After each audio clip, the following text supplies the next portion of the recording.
Mas aí tem um problema. Certo. Jesus está morrendo na cruz. Ele está com dores. Será que ele vai passar? Não, peraí. Eu vou colocar a vírgula na minha entonação, que é o que você defende. Você está rindo, mas você está rindo do seu argumento. Não. O seu argumento é esse, que você riu. Aí ele vai parar e vai dizer assim, peraí, eu vou falar de um jeito que eu nunca falei, construindo a minha entonação para que as pessoas entendam assim, ó. Em verdade te digo hoje. Então eu tô dizendo hoje. Vírgula. Aí eu dou a pausa. Estarás, escatologicamente falando, tal, estarás comigo no paraíso. Ora, tem um versículo na Bíblia onde Jesus tenha falado alguma coisa parecida dessa forma? Lucas 23:43 é um texto classicamente debatido há muitos anos na igreja cristã.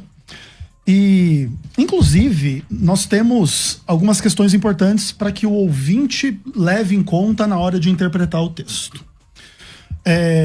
Eu gostaria de chamar a atenção do ouvinte para o fato de que o texto não fala nada sobre a alma do ladrão, a separação entre o corpo e a alma, que a alma do ladrão era imaterial, imortal, indestrutível e coisas desse tipo.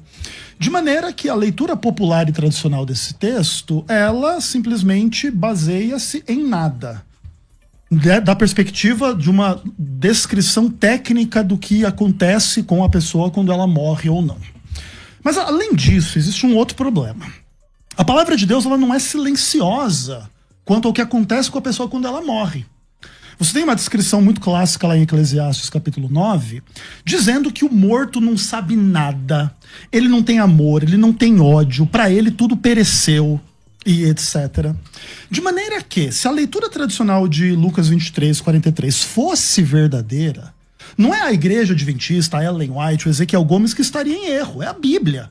E em inúmeros textos e aspectos. Primeiro de tudo, você quebra a conexão entre o pecado e a morte. O salário do pecado é a morte. Que nada, você é um ladrão, você é imortal. Imagina como que o pecado trouxe a você morte, né? Que piada. Claro que não. É só metade de você que morre. A metade que realmente importa não morre. Inclusive, em outros inúmeros aspectos, a Bíblia diz que a alma morre constantemente. A alma que pecar, essa morrerá, etc, etc e etc. De maneira que, se a leitura popular de Mateus 23, verso 43 prevalecesse, a Bíblia estaria em erro. Não sendo esse o caso, a interpretação do texto é muito mais simples.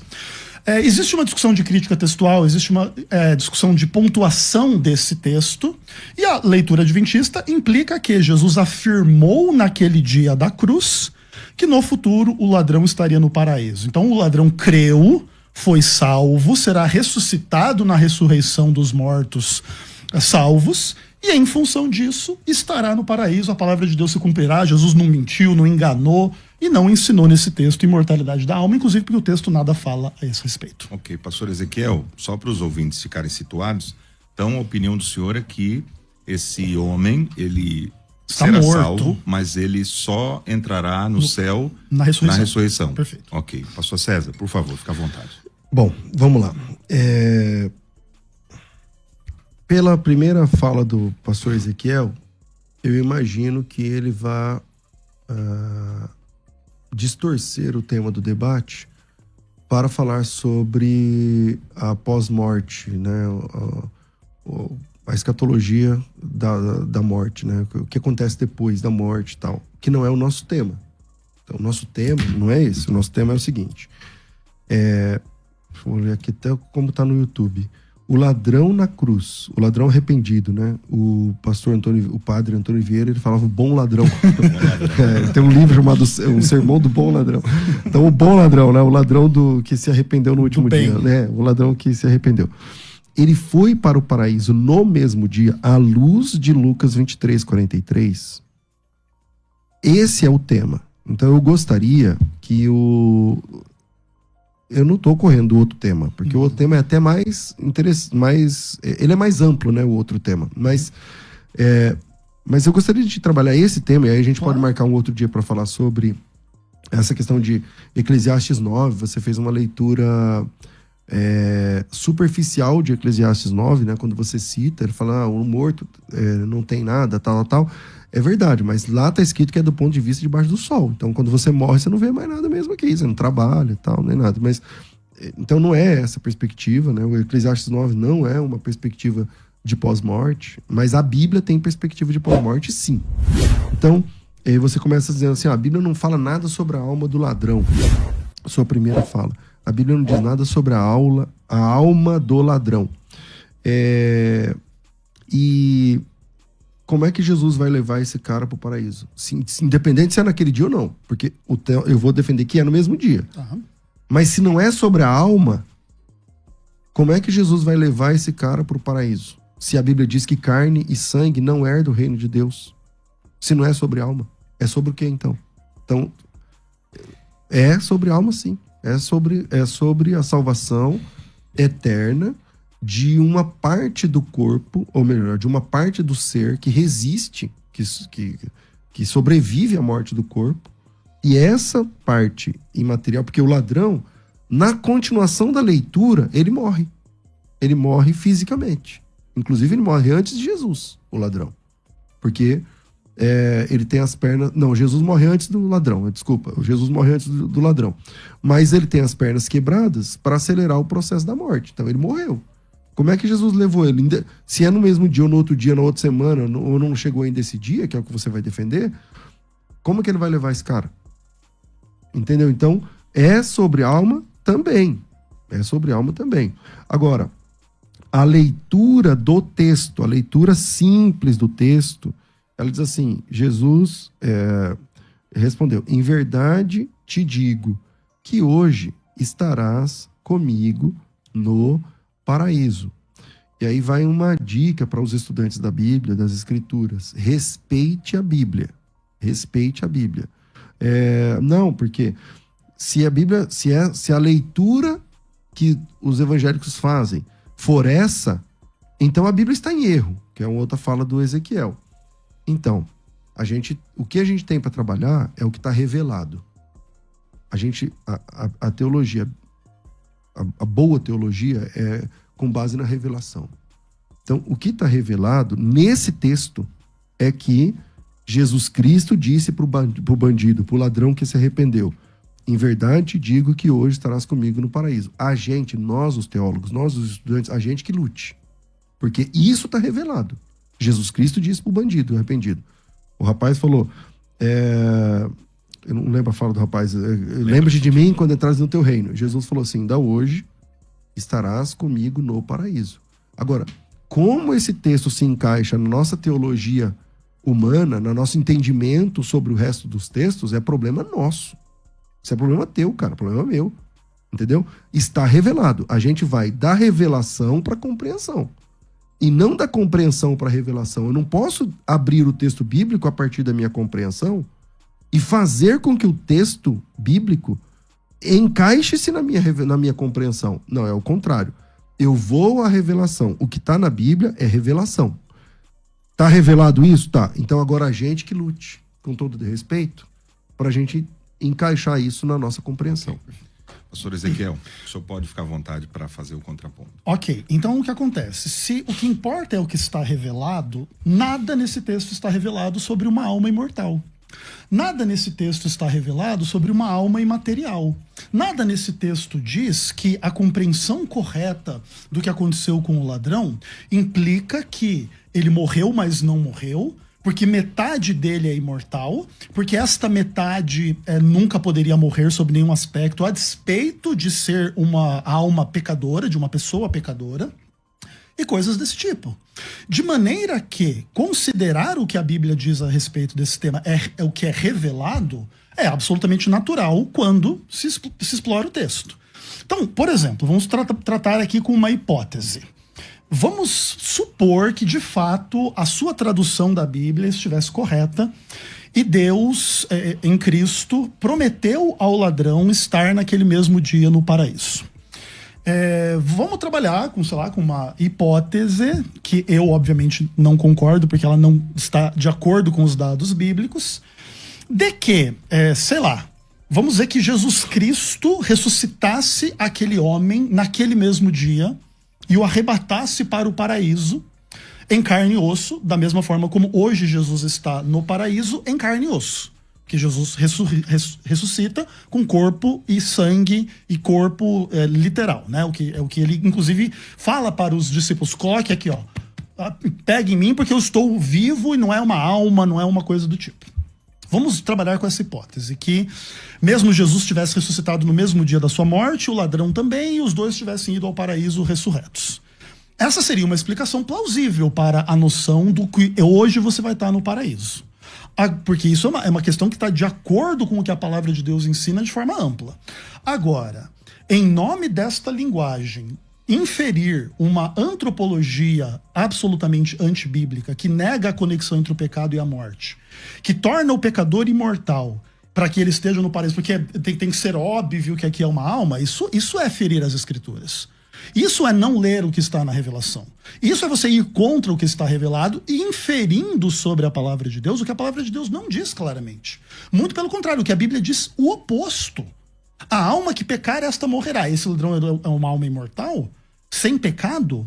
Inclusive, isso teria problemas também para a escatologia, para a ideia do próprio inferno eterno. Uma alma imortal teria que ser sem pecado. E ela vai sofrer eternamente por que pecado lá no inferno? Mas enfim, o fato é que também, nesse caso, o mau ladrão também seria imortal. Que os dois morrem, aí um é imortal no paraíso, o outro é imortal no inferno, talvez seria esse o caso. Mas nada disso está presente no texto. De maneira que aí, quando você, como inclusive você, César Cavalcante, gosta de dizer, onde que está o texto? Cadê o texto que a alma é imortal? Cadê o texto que a alma dele é que foi para o paraíso e ele não foi ressurreto? Não existe uma outra estrutura de pensamento bíblico, lógico, que pudesse fazer com que esse texto se cumprisse, não desta forma como você imagina. Bom, vamos lá.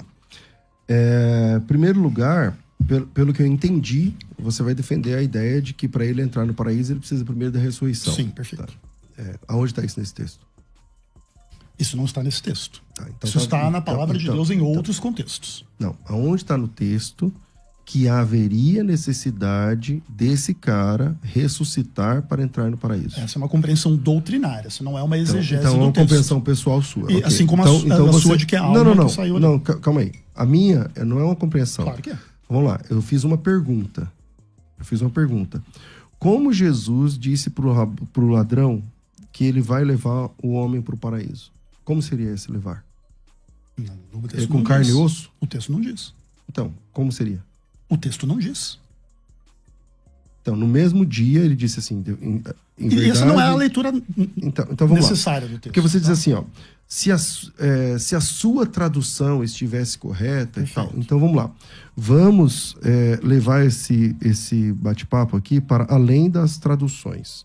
O texto original, o texto grego, diz assim, ó, kai eipen auto, amen soi lego, semeron, met emu esse ento paradeiso. O que Jesus está dizendo é o seguinte. Então, a primeira coisa que a gente tem que levar em conta aqui, o Ezequiel. Por exemplo, qual é a forma de Jesus? Jesus está na cruz aqui, morrendo, com dores, lancinantes, tal, difícil. Certo. Esse é o momento dele inventar um outro jeito, um outro estilo de fala? Parece que não. Ele está falando como ele sempre falou. E era costume de Jesus dizer sempre assim, eis que te digo, tal, e aí depois do eis que te digo vem a frase. Uhum. Isso, eu acho que não precisa, mas a gente pode ver aqui dezenas de momentos onde Jesus Cristo disse, em verdade te digo, e fala a verdade que ele quer falar. Uhum. E aqui no momento onde ele fala assim, ó, amen soi lego, então na verdade eu te digo, hoje estarás comigo no paraíso. Não faz sentido, vamos lá, pelo menos se a sua leitura estiver correta, essa vai ser a única vez que Jesus falou desse jeito. Porque todas as demais, e aí é um contra centenas, ou pelo menos algumas dezenas, pelo menos. Tá. Algumas dezenas de vezes a fala de Jesus é assim, o estilo literário eu tô falando. Uhum. A fala de Jesus é assim, ó. Ou ele diz, em verdade te digo, e fala a verdade, que ele quer dizer. Tipo assim, imagina, em verdade te digo 2 pontos, e vem a frase. Uhum. ou em verdade te digo, em verdade vos digo. 2 pontos, os 2 pontos eu tô aqui claro, imaginando pra você claro. entender. E vem a frase. Perfeito. Porque na cruz ele vai inventar um novo cacoete, um novo jeito de fala. Isso não faz sentido algum para alguém que tá morrendo. Faz mais sentido que ele falasse como ele sempre disse, o tempo todo.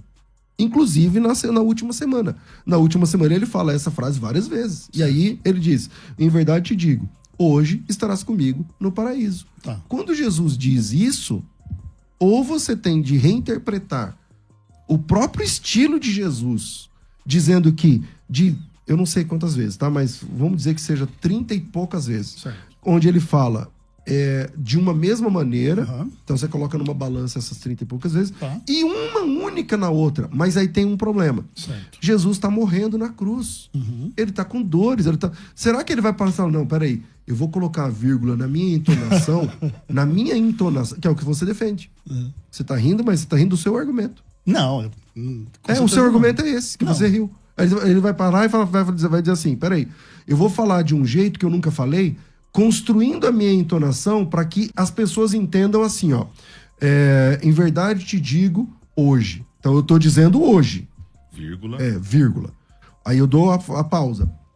Estarás, escatologicamente falando, tal, estarás comigo no paraíso. Ora, tem um versículo na Bíblia onde Jesus tenha falado alguma coisa parecida dessa forma? Veja bem, César, a singularidade do dia em que Cristo morre justificaria em absoluto a postura dele em fazer referência àquele dia. Jesus não falou de outra forma porque também não morreu em nenhum outro dia. E isso não é um argumento. Porque, veja bem, o grande ponto é o seguinte, César. Você está me pedindo, por exemplo, assim, onde que está um texto bíblico onde Jesus falou desta mesma forma em um outro dia? Todavia, não é necessário que isso exista para que ele fale desta forma neste dia. É possível que, por exemplo, muitos ditos de Jesus tenham sido repetidos de uma maneira ligeiramente igual ou diferente durante todos os evangelhos, mas em alguns momentos Jesus fala coisas que ele falou só em um evangelho. Jesus falou coisas singulares em inúmeros aspectos. E o grande ponto não é esse. O grande ponto é, caso a inferência de que este hoje estaria se referindo ao dia em que o homem estaria no paraíso, e isso implicaria uma alma imortal que não morre, isso criaria todo o problema a respeito do qual a gente já está falando aqui desde o começo. Uma contradição entre esta perspectiva da pós-morte com aquilo que a Bíblia ensina textualmente, claramente, sem necessidade, inclusive, de interpretação nada complexa. E eu achei engraçado o seu argumento sobre a vírgula, porque ele não depende da entonação de Cristo na cruz. Ele depende do que está escrito. E o que está escrito pode legitimamente ser entendido. Hoje eu afirmo que você estará no paraíso. Não é algo absurdo a compreensão, a tradução e a perspectiva. Inclusive, existe a noção de que, se eu não me engano, é o Códice Vaticano, que é o códice mais antigo que há, existe ali uma pontuação exatamente nesta direção, de que a pausa, que não é exatamente a vírgula, deve ser lida como depois do hoje. Então, Jesus pode falar como ele sempre falou, em verdade eu vou falar. Hoje eu vou falar. Você vai estar no paraíso. Sem você ter que recorrer, através disso, a toda uma estrutura teológica de uma compreensão antropológica que não há fundamentação na Bíblia a qualquer lugar. Onde há na Bíblia que Jesus ensinou, então, que a alma é uma entidade imaterial que sai do corpo depois da morte? Lugar nenhum. Mateus 10. Não, mas não fala que é uma entidade imaterial. Como que ela fica no inferno eternamente? Se ela não é imaterial. É físico? O corpo físico? Carne? Olha que só, vai pro inferno? Veja bem, César. Você está inferindo uma natureza do inferno, uma natureza da carne, Não. uma natureza dessa suposta alma para que ela esteja supostamente eternamente no inferno. Então, mas como é que ela fica lá eternamente? Veja bem, em Mateus 10, 28, ele não diz que ela fica lá eternamente. Ele diz que ela é destruída. Que é para você temer a Deus, que pode fazer o que o homem não pode fazer. Deus pode destruir o corpo e a alma no inferno. Então, como eu disse há pouco, a gente pode, um dia, tratar sobre a alma. Não entendo que eu quero correr do assunto. Não, mas aqui o assunto assim, é o mesmo. Não é o mesmo. A imortalidade da alma. A imortalidade da alma é um assunto muito, muito querido, muito caro para mim, que eu gostaria até de tratar. Claro. Fica aqui o convite. Mas, voltando ao tema, que eu, desde a primeira fala minha, eu falei, eu achei o assunto aqui é o ladrão na cruz. Eu pedi para você disse assim, não, mas não tem... Então não pode falar nada sobre a alma nesse debate. Não pode. Pode falar o que você quiser. Pode falar o que você quiser. Mas o tema é esse. Não, então, você pode falar o que você quiser. Você pode falar do Lula, do Bolsonaro, pode falar o que você quiser. Só que quando eu ver a minha parte, eu vou falar, vou voltar pro tema. Então vamos lá. O assunto de Jesus ter dito pro ladrão, que eu chamei aqui de bom ladrão, né? Em verdade te digo, hoje estarás comigo no paraíso. Eu acho que quando você diz assim, você tem que... vai inventar aí uma questão de alma que o texto não diz, não sei o que, tal. Uhum. E aí você também está inventando uma questão de sistema de ressurreição, de necessidade de ressurreição para cumprir o que está escrito no texto. Uhum. Se você fizer a leitura como eu faço, por exemplo, qual é o problema para você aceitar que Jesus tivesse levado o ladrão naquele mesmo dia? Aí você diz assim, a ressurreição. Sim. Esse é o problema. Ok. E Jesus não podia...